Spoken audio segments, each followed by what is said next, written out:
was sentenced to 10 years in prison today after a brutal assault on a child last January.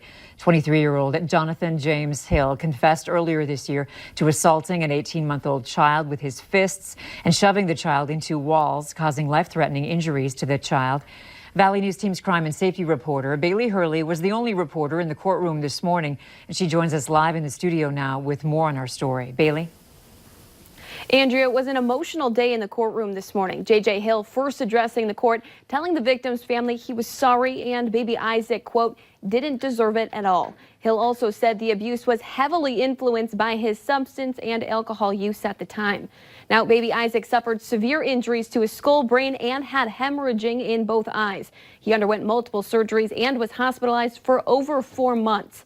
Now, emotions continue to run high as Hill's aunt, Delorene Smith, took the stand saying she did not know the person who committed these crimes, adding, quote, he grew up believing in Jesus and he grew up believing in family.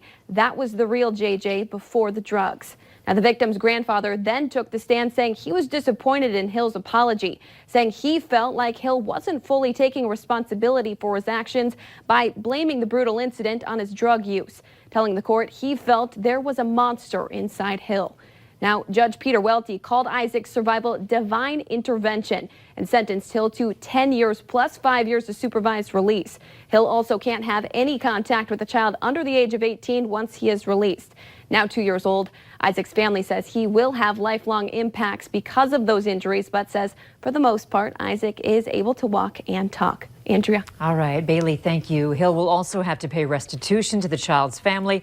However, the child's medical bills are still being calculated, so there was not a definitive amount as of this morning.